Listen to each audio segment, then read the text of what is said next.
is going to be a review of two films, Genius Party and Genius Party Beyond. They were meant to be released in one release. However, if you were to buy it on Blu-ray or home video, it would be all together on one sort of set anyway. So I'll just sort of review them all in one go.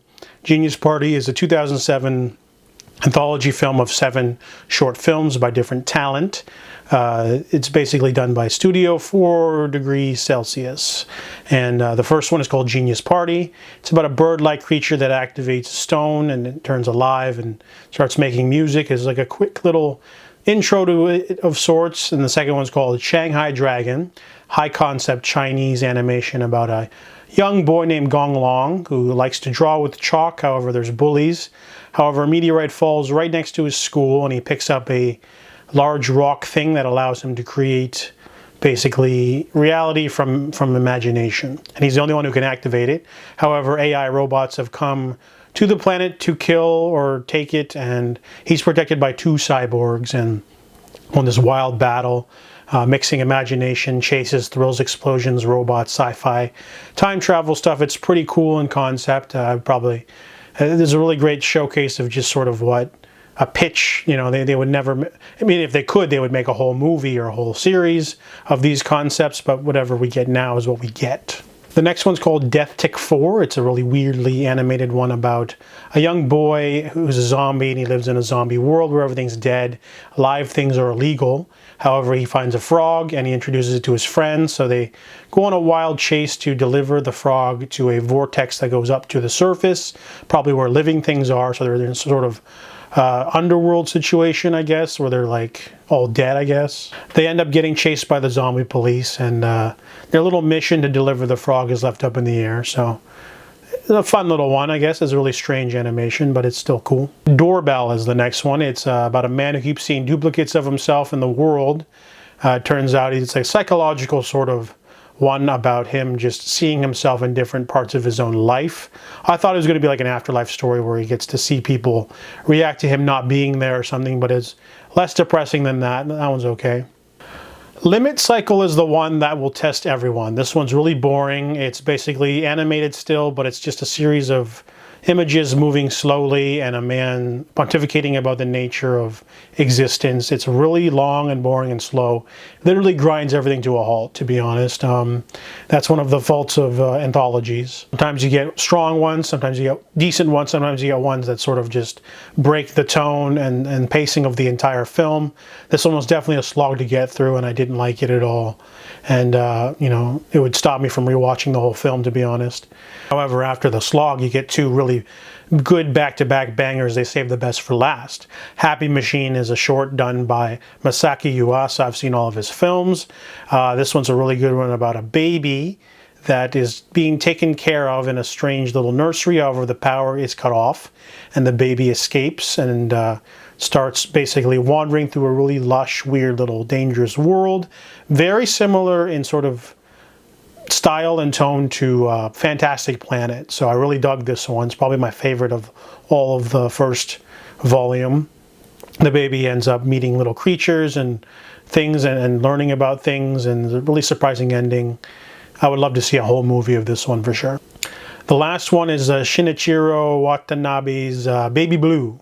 This is a director. His stuff's a little bit underground, though. You might not have heard of it. He did these little lesser-known projects called Space Dandy and Cowboy Bebop and Samurai Champloo. So he's kind of underground. A lot of people don't know about him. But this is a short film of his about a man, a young teenager who approaches his best female friend and says, hey, for today we skip school and we go do one last adventure. And she says, sure. And they go on a wild little trip on a train, end up in a weird part of town, confronted by a police officer and a gang. And we find out, you know, why he wanted to have this adventure. It's a really simple, well-directed, little nostalgic story that showcases a lot of emotion in a very short amount of time. It's, you know, beautiful. I really enjoyed this one. These last 2 shorts were worth the viewing admission credits for Canopy for sure. So overall, I would give Genius Party, the first collection, a 6 out of 10. I watched the 2 films back to back, and overall, I did like Genius Party Beyond a little bit more because it's only 5 shorts and all of them have the same sort of pace and tone and wildness. They all match each other. There's nothing to sort of slow down the pacing.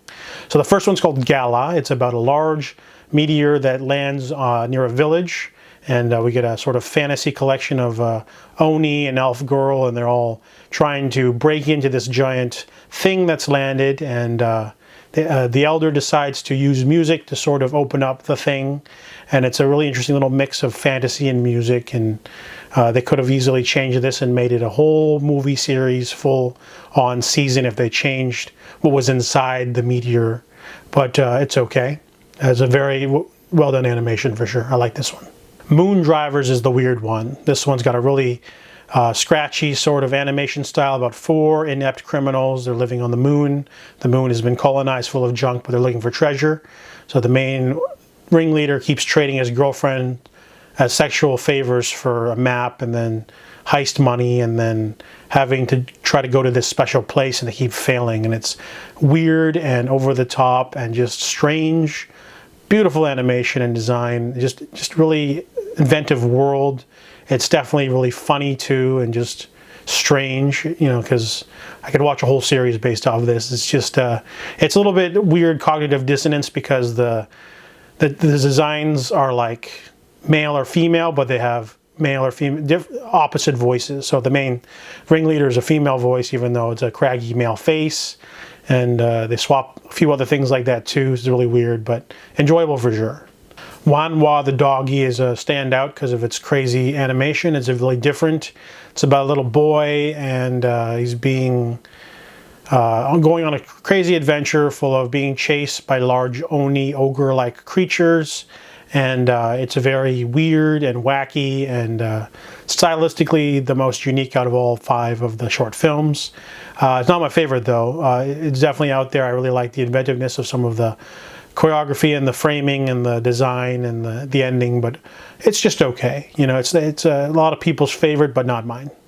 Tujin Kit is directed by Tatsuyuki Tanaka. She worked on Akira and Venus Wars and maybe another project I can't remember, but really great animation. We're living in a cyberpunk kind of world where a woman's in an apartment alone.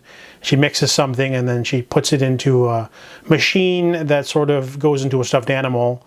However, authorities show up and they confront her for making something, maybe alchemy or something. These little weird living doll things have something inside, and then they chase her and they find a large one, and it's pretty out there. It's wild, cool design, cool everything. I just really dug this one, really dug the art style. Definitely one of the top ones. Last of the 5 is probably my least favorite. It's called Dimension Bomb. It's about a young man riding a bike, and then he ends up walking through different realities with a bomb head or something, and it just doesn't make any sense. This is a mood piece. This one is actually made by the co-founder of Studio 4 Degrees Celsius, so he's basically just creating this weird little film just for the hell of it. It's really atmospheric, doesn't have much story. It's basically just hopping through realities in different forms, different connections, and just him having fun, you know, and I guess it's okay. If I had to pick a favorite out of all of them, I'd probably say Tujin Kit is my favorite out of the 5. So overall, I give Genius Party 7 out of 10.